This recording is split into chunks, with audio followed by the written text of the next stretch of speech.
Hello, I am Seema and welcome to the Hindi version of part 11 of the chapter Hydrocarbons. पिछले video में हमने शुरू किया था केमिकल प्रॉपर्टीज एल्केन्स की और मैंने आपको बताया कि 7 केमिकल प्रॉपर्टीज हैं जिनको हम डिस्कस करेंगे।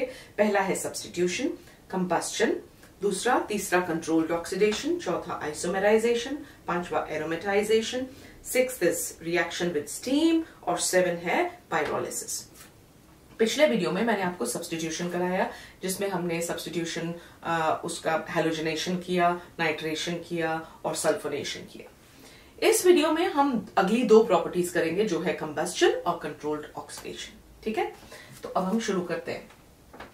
मैंने आपको ये बताया था कि जो एल्केन्स होते हैं ये सैचुरेटेड होते हैं, इसमें कार्बन और हाइड्रोजन के ऑक्टेट और डुप्लेट कंप्लीटेड होते हैं और जितने एटम्स आ सकते हैं ऑलरेडी हैं मॉलिक्यूल में, तो ये खुशी से रिएक्ट नहीं करते। लेकिन अगर आप कंडीशंस को ड्रास्टिक कर दोगे, लेकिन अगर आप आगे लगा दोगे चीज को तो क्या होगा? तो वो रिएक्ट करेगा ही। तो इसलिए अगर आप कंडीशंस को मॉडिफाई कर देते हो और उसे फोर्स करते हो तो आप उन रिएक्शंस को फोर्स कर सकते हो।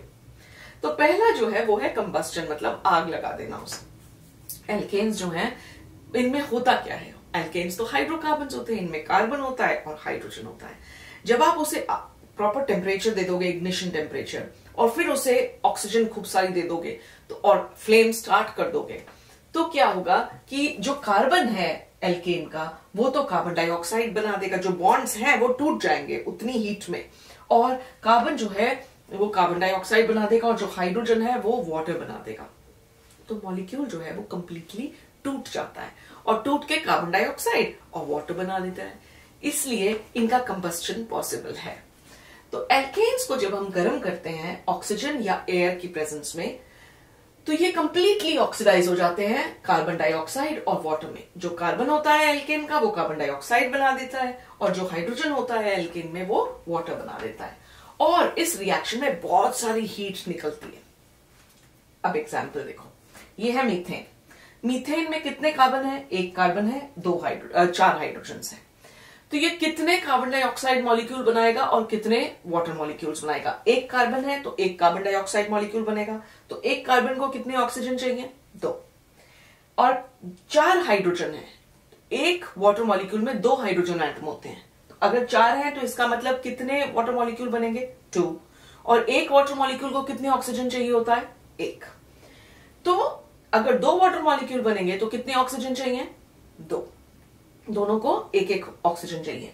इसका मतलब कार्बन को 2 ऑक्सीजन चाहिए और हाइड्रोजन को 2 ऑक्सीजन चाहिए। इसका मतलब 4 ऑक्सीजन एटम्स होने चाहिए। एक मॉलिक्यूल ऑक्सीजन में 2 एटम होते हैं ऑक्सीजन के। तो अगर 4 एटम चाहिए तो हमें कितने ऑक्सीजन के मॉलिक्यूल्स चाहिए होंगे?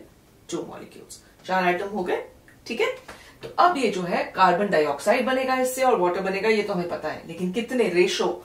हमें 1 मॉलिक्यूल कार्बन डाइऑक्साइड का 2 एटम्स उसमें ऑक्सीजन के हो गए और 2 मॉलिक्यूल वाटर के, उसमें 2 एटम्स, मतलब 4 एटम्स। इसलिए 2 मॉलिक्यूल्स ऑफ ऑक्सीजन हमें चाहिए। इस प्रोसेस में जो मोलर, अगर हम 1 मोल मीथेन लें और 2 मोल्स ऑक्सीजन लें तो 1 मोल कार्बन डाइऑक्साइड बनेगा और 2 मोल्स वाटर बनेगा। इसकी मोलर एंथैल्पी जो है, एंथैल्पी ऑफ कंबस्शन इस रिएक्शन की होगी 890 किलो जूल्स पर मोल। और माइनस का मतलब है इतनी हीट निकलेगी उसमें से।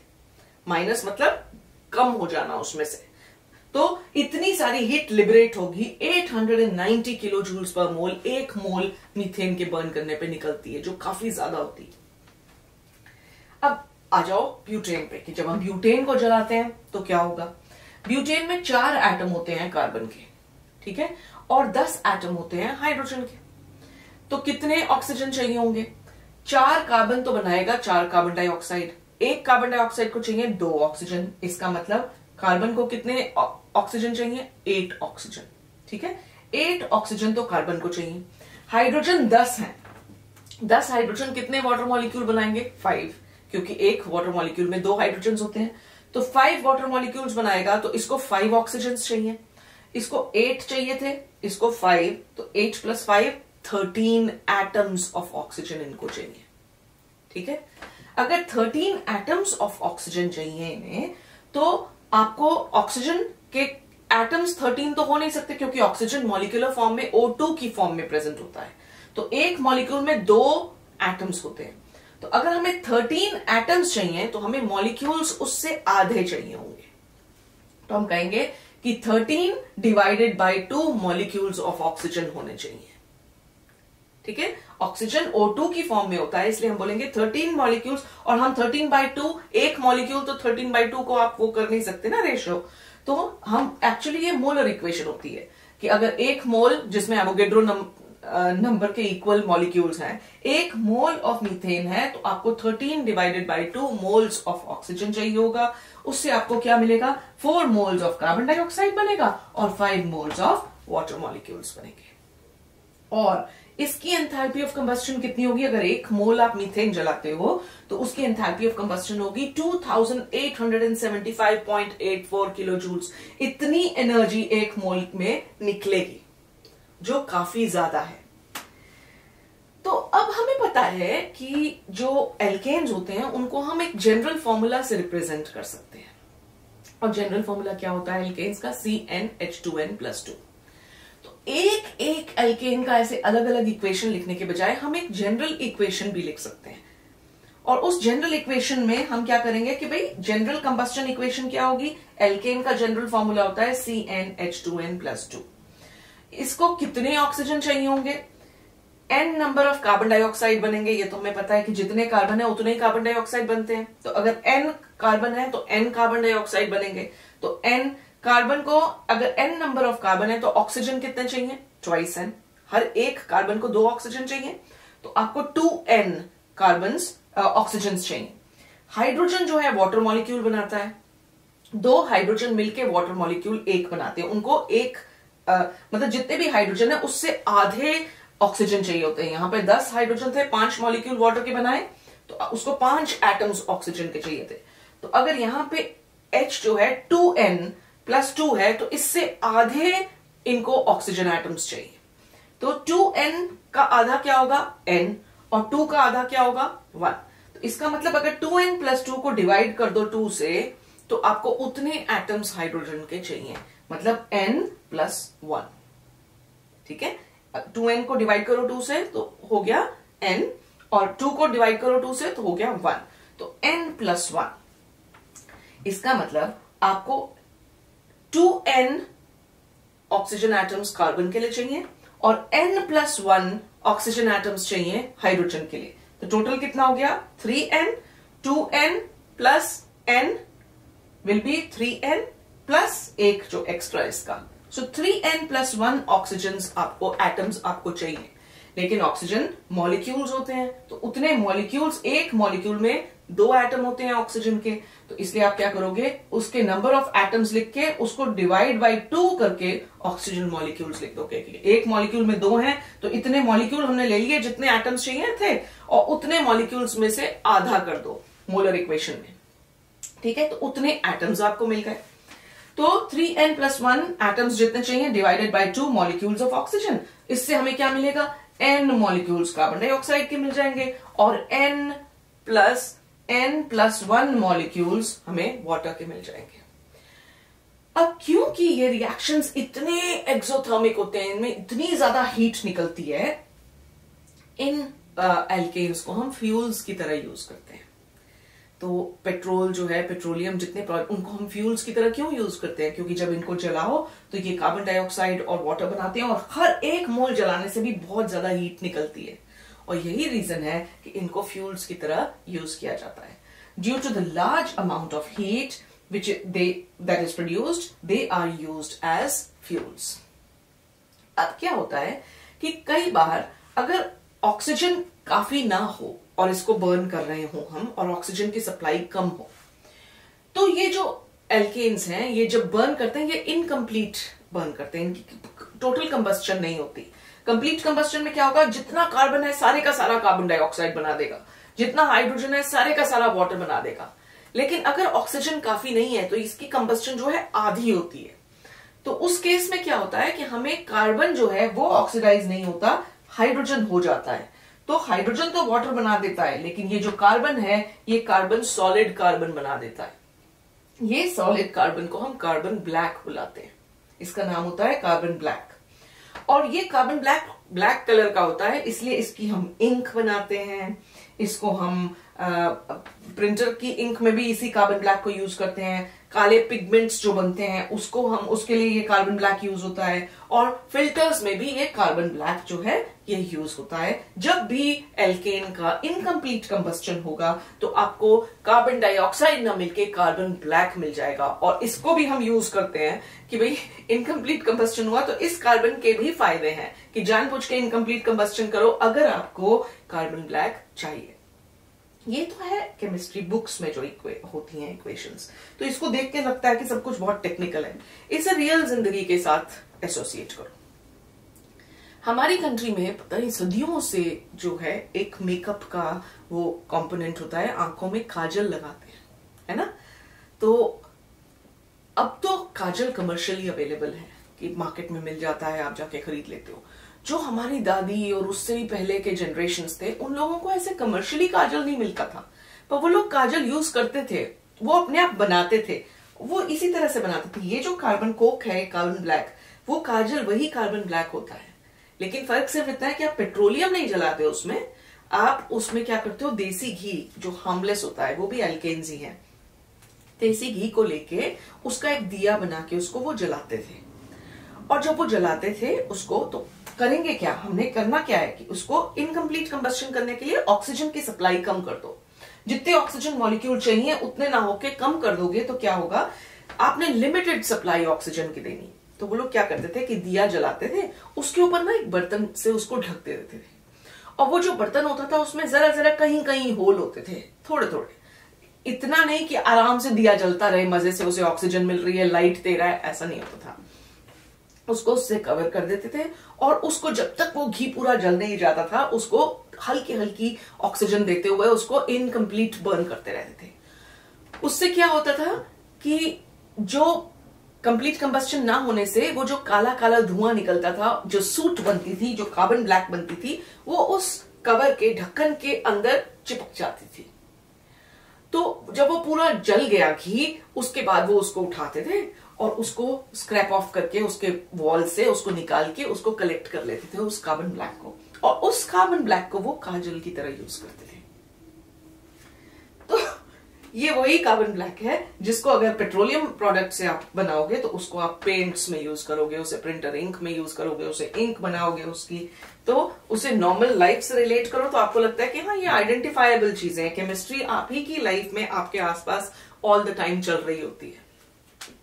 तो ये तो था कंबस्टन। अब फिर वही बात कि मैंने आपको बोला कि इनकी तो ना तो एल्केन्स ऑक्सीडाइज होते हैं, ना रिड्यूस होते हैं, ना एसिड से रिएक्ट करते हैं, ना बेसिस से रिएक्ट करते हैं। कुछ बच्चे होते हैं जैसे जिनको एक चीज करना बिल्कुल पसंद नहीं है, खेलना पसंद नहीं, जैसे मुझे खेलना कभी पसंद नहीं था। तो अगर आप कंडीशंस ऐसी बना दो, उसे फोर्स करो कि भाई उसको इतनी एनर्जी दे दो कि ये तो कर सकता है, ये हो जाएगा, वो हो जाएगा, तुझे करना पड़ेगा, नहीं तो तेरी हेल्थ खराब हो जाएगी, व्हाटएवर। आपने उसको कंडीशंस, प्रेशर क्रिएट करना शुरू कर दिया, चारों तरफ से हर कोई बोल रहा है, उसके फ्रेंड्स बोल रहे हैं, उसका हर कोई उसको कह रहा है। फिर आप बीच में एक टीचर भी आ गया कि अगर तू ये करेगा ये तेरे लिए अच्छा है, आजा, कर सकता है तू, ऐसा नहीं है कि तू नहीं कर सकता। एक इंस्पायर करने के लिए कैटलिस्ट भी आ जाता है। तो रिएक्शन को आप कंडीशंस ऐसी देते हो कि उसको फोर्स करते हो कि वो मॉलिक्यूल्स ऑक्सीजन ऑक्सीडेशन जैसे आप करना चाहते हो, कंट्रोल्ड ऑक्सीडेशन, ऑक्सीजन को अवेलेबल कराओ, उनको प्रेशर डालो, उसको थोड़ा हीट अप करो, थोड़ा माहौल गर्म करो, फिर उसको प्रेशर करके मॉलिक्यूल्स को आपस में जोड़ दो, तो उनको मजबूरी में रिएक्ट करना ही पड़ेगा। और जब रिएक्ट करना पड़ेगा तो ऑक्सीडेशन के आपको प्रोडक्ट मिलेगा। और मजे की बात यह है कि अगर हम कैटलिस्ट बदल दें, अगर हम कंडीशंस बदल दें, तो हमें अलग अलग ऑक्सीडेशन प्रोडक्ट्स मिल सकते हैं एल्केन्स की ऑक्सीडेशन से। तो एल्केन्स अपनी मर्जी से ऑक्सीडेशन नहीं करते, लेकिन अगर उनको जबरदस्ती माहौल क्रिएट करके उनका ऑक्सीडेशन कर दिया जाए तो वो हमें अलग अलग ऑक्सीडेशन प्रोडक्ट्स देंगे। तो alkanes on heating with regulated supply of oxygen, आप उनको हीट किया, आपने माहौल गर्म किया, फिर उसमें ऑक्सीजन जो है वो रेगुलेटेड कंट्रोल्ड अमाउंट में दी, रेगुलेटेड सप्लाई ऑक्सीजन की दी, प्रेशर बढ़ा दिया, हाई प्रेशर कर दिया, उनको सारे मॉलिक्यूल्स को आपस में क्रश करना शुरू कर दिया। तो अब जब बिल्कुल आपस में क्रशिंग हो ही रही है तो आप बोलते हो कि ठीक है यार, अब ये साथ में खड़ा ही है तो बात कर ही लो इससे। दोस्ती करना तो नहीं चाहते लेकिन कर ही लो।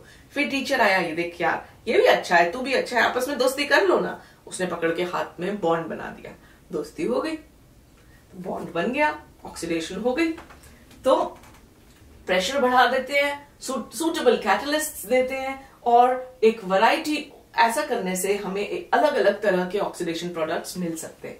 फॉर एग्जाम्पल, अगर हम मीथेन को ऑक्सीडाइज करें, किसकी प्रेजेंस में? कॉपर की प्रेजेंस में 523 केल्विन पे 100 एटमॉस्फेयर पे मीथेन आपको मिथेनॉल देता है। अगर इसी मीथेन को हम ऑक्सीडाइज करें मैंगनीज ऑक्साइड की प्रेजेंस में हीट करके, तो हमें एल्डिहाइड मिल जाता है, मिथेनॉल मिल जाता है। अगर हमने कॉपर और 100 एटमॉस्फेयर और हाई टेम्परेचर पे से किया तो हमें मिथेनॉल मिला, अल्कोहल मिला। लेकिन अगर उसी को हमने मैंगनीज ऑक्साइड की प्रेजेंस में हीट कर दिया ऑक्सीजन के साथ, तो हमें मिथेनॉल एल्डिहाइड मिला। फिर उसी एल्केन को, इस केस में इथेन लिया इन्होंने, ऑक्सीजन को के साथ रिएक्ट किया और आपने मैंगनीज डाई एसिटेट या मैंगनीज 2 एसिटेट की प्रेजेंस में हीट कर दिया, तो आपको ना तो अल्कोहल मिला ना एल्डिहाइड मिली, आपको कार्बोक्सिलिक एसिड मिल गया, आपको इथेनोइक एसिड मिल गया। तो हमने क्या किया, अलग अलग कैटलिस्ट यूज करके, अलग अलग प्रेशर यूज करके, अलग अलग टेम्परेचर यूज करके हम अपने प्रोडक्ट को, हमें कौन सा प्रोडक्ट चाहिए उसके अकॉर्डिंग हम अपना कैटलिस्ट चूज करते हैं, उसके अकॉर्डिंग हम कंडीशंस चूज करते हैं। अगर हमें एल्केन से एसिड चाहिए तो हम मैंगनीज डाइएसिटेट यूज करेंगे, अगर हमें एल्डिहाइड चाहिए तो हम मैंगनीज ऑक्साइड यूज करेंगे, अगर हमें अल्कोहल चाहिए तो हम कॉपर, हीट और एटम प्रेशर के प्रेजेंस में उसको रिएक्ट करेंगे। तो हम चूज कर सकते हैं कि हमें कौन सा प्रोडक्ट चाहिए, ऑक्सीडेशन प्रोडक्ट, और उसके अकॉर्डिंग कंडीशंस देख के हम उस प्रोडक्ट को निकाल सकते हैं उस एल्केन से। फिर वही बात कि मैंने आपको बोला, एल्केन्स जो है यूजुअली ऑक्सीडेशन नहीं करते, रेजिस्ट करते कि नहीं हमें नहीं ऑक्सीडाइज होना, हमें रिएक्ट ही नहीं करना। लेकिन जो ब्रांच्ड एल्केन्स होते हैं उसमें जो सारे हाइड्रोजन्स होते हैं वो इक्वल नहीं होते। कुछ हाइड्रोजन्स अटैच्ड होते हैं प्राइमरी कार्बन को, मतलब एक ऐसा कार्बन जो सिर्फ एक और कार्बन के साथ अटैच्ड है, इनको प्राइमरी हाइड्रोजन्स बोलते हैं। सेकेंडरी हाइड्रोजन वो होता है जो एक सेकेंडरी कार्बन से अटैच्ड होता है, मतलब एक ऐसा कार्बन जो 2 और कार्बन से अटैच्ड है। और टर्शरी कार्बन जो होता है वो हाइड्रोजन, वो टर्शरी कार्बन से अटैच्ड होता है, मतलब एक ऐसा कार्बन जो 3 और कार्बन से अटैच्ड है। जो टर्शरी हाइड्रोजन होता है ना, आप इमेजिन करो कि एक कार्बन 4 ही बॉन्ड बनाता है, उसमें से 3 बॉन्ड जो है कार्बन के साथ में, तो कार्बन अकेला तो होगा नहीं, उसने भी आगे 3 बॉन्ड और बनाए होंगे। तो वो जो ग्रुप्स होते हैं वो बड़े बड़े होते हैं, मिथाइल ग्रुप हो, इथाइल हो, प्रोपाइल हो, जो भी हो, एक कार्बन के एक तरफ एक मिथाइल, एक तरफ एक इथाइल, एक तरफ एक मिथाइल, तो उसके साथ जो वो हाइड्रोजन अटैच्ड होता है टर्शरी हाइड्रोजन, वो बेचारा थोड़ा अनस्टेबल हो जाता है कि आसपास बड़े बड़े बड़े बड़े आ गए तो वो थोड़ा छोटा सा अनस्टेबल हो जाता है। ये टर्शरी हाइड्रोजन जो होता है, क्योंकि ये अनस्टेबल है, इसको आप टारगेट कर सकते हो और इसको ऑक्सीडाइज करा सकते हो, यहां पे ऑक्सीडेशन हो सकती है क्योंकि वो वीक पॉइंट है। तो हम कहते हैं कि एल्केन्स यूजुअली तो रेजिस्ट करते हैं ऑक्सीडेशन को, लेकिन एल्केन्स, वो एल्केन्स जिसमें टर्शरी हाइड्रोजन एटम होता है, उसको तो ऑक्सीडाइज कराया जा सकता है। कैसे? ऑक्सीडाइज होके वो अल्कोहल बना देते हैं, और उसके लिए हम क्या यूज करते हैं, KMnO4 को कैटलिस्ट की तरह यूज करके हम उनको ऑक्सीडाइज करके उनके अल्कोहल्स बना सकते हैं। एग्जाम्पल देखो, ये है 2-मेथिल प्रोपेन, ये है CH3, CH, CH3 एंड ये ब्रांच है यहाँ पे सेकेंड कार्बन पे 2-मेथिल। अब इसमें टर्शरी हाइड्रोजन कौन सा है? ये हाइड्रोजन तो प्राइमरी है, ये कार्बन एक ही कार्बन से अटैच्ड है, ये भी कार्बन एक ही कार्बन से अटैच्ड है, ये भी कार्बन एक ही कार्बन से अटैच्ड है, लेकिन ये वाला कार्बन जो है ये 3 कार्बन से अटैच्ड है। तो इसका मतलब ये कार्बन जो है ये टर्शरी कार्बन है, और इसलिए ये हाइड्रोजन जो है ये टर्शरी हाइड्रोजन है। अब ये देखो, अगर इसे चौथा बॉन्ड यहाँ पे ये हाइड्रोजन का मानो तो ये हाइड्रोजन तो छोटा सा ग्रुप है, लेकिन ये मिथाइल मिथाइल मिथाइल बड़े बड़े ग्रुप्स हैं, तो इसलिए ये हाइड्रोजन का बॉन्ड जो है वीक है।